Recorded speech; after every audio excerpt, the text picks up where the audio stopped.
मधुरा या संतांच्या ओठातली वाणी अतिशय मधुर असते. मधुर असते म्हणजे सत्य असते आणि मधुरही असते. म्हणजे संत महात्मे गोडही बोलतात बरं का. संतांचं बोलणं किती गोड असतं याच्याबद्दल आपण अनेक ठिकाणी वर्णन ऐकतो.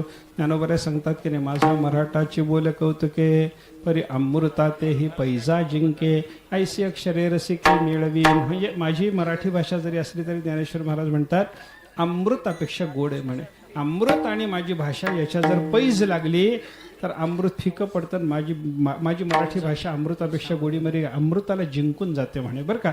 असं गोड बोलणं संत महात्म्याचं. किंवा दुसऱ्या पद्धतीने जर विचार केला, संतांची भाषा गोड आहे असं म्हणण्यापेक्षा गोड असलेलं भगवंताचं नाम मुखामध्ये. गोड तुझे रूप, गोड तुझे नाम, देवाचं नाम गोड, नाम गोड पुरे कोड सकळही, असं भगवंताचं गोड असलेलं अत्यंत मधुर असलेलं भगवंताचं नाम संताच्या मुखामध्ये आहे. म्हणून मधुरावाणी ओठी. आणि त्याच्यानंतर शेवटी सांगितलं तुका म्हणे वाव पोटी. त्या संताच्या पोटामध्ये वाव आहे म्हणजे संताच्या पोटात खूप मोठी जागा आहे. संताच्या पोटात जागा आहे म्हणजे मोठी ढेरी असं समजायचं कारण नाही बरं का. हां, ते तसं खरं पाहायला गेलं तर हरी कृपा होता भक्ता निगती दोन दे असे नाथ महाराजांनी सांगितलेले बरं का. भगवंताची कृपा झाल्याच्या नंतर माणसाला ढेरी सुटतीच म्हणे. म्हणून मोठं पोट असलं तर काही वाईट वाटायचं कारण नाही. हरिकृपा समजायचं. हरिकृपा होता भक्ता निगती दोन दे बरं का. भक्ता निगती दोन दे सात्विकाची. ज्ञानोबा सुद्धा चौथ्या अध्यायामध्ये सांगतात बरं का. मला सांगायचं काय आहे, वाव पोटी म्हणजे संताच्या पोटामध्ये जागा आहे. संताच्या पोटात जागा आहे याचा अर्थ असा की संताच्या पोटामध्ये देवाला साठवायला जागा आहे. संताच्या पोटामध्ये जगाने केलेला केवढा मोठा अपराध असला तरी परंतु संत महात्म्याच्या पोटामध्ये तो संत महात्मे सामावून घेतात.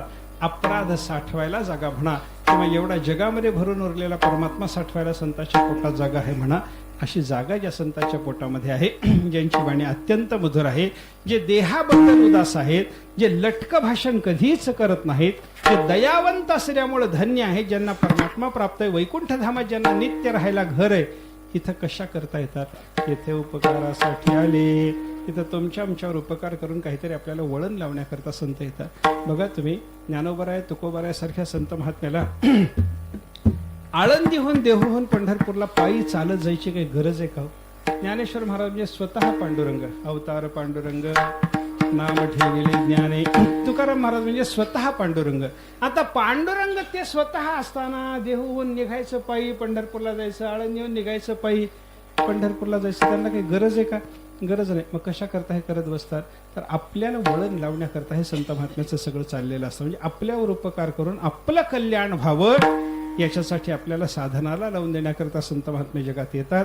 आपल्यावर उपकार करतात, आपल्याकरता खस्ता सहन करतात, त्रास सहन करतात, कष्ट सहन करतात आणि आपलं कल्याण करूनच सोडतात. आपलं काम काय, आपल्या कल्याणाकरता ते आलेत ना. आपल्याला उपदेश करायला लागले ना, त्यांचा उपदेश ऐकावा आणि त्यांच्या उपदेशाप्रमाणे वागून आपण आपलं कल्याण करून घेणं एवढंच आपलं काम आहे. त्यांनी जशी दयावंत स्थिती संपादन केली तशी दयावंत स्थिती आपणही मिळवावी. ते जसं सत्य भाषण करतात आपणही सत्य भाषणाचा प्रयत्न करावा. ते जसे देहाबद्दल उदास झाले आपणही देहाबद्दल उदास होण्याचा प्रयत्न करावा. ते जशी मधुरवाणी बोलतात आपणही मधुरवाणी बोलण्याचा प्रयत्न करावा. आणि त्यांच्या पोटामध्ये समाजाचा अपराध सहन करण्याकरता साठवण्याकरता जशी जागा आहे आपणही थोडीफार अपराध सहन करण्याकरता जागा पोटामध्ये निर्माण करावी. देव पोटात साठवायला शिकावं. म्हणजे हळूहळू आपल्याला संत जरी होता आलं नाही बरं का, ही सगळी स्थिती मिळवण्याचा आपण प्रयत्न केला लगे आपण ज्ञानेश्वर महाराज तुकाराम महाराज होतो समजायचं कारण नाही. त्यांच्या पायाजवळ बसायची तरी लायकी यावी याच्याकरता हे सगळं केलं.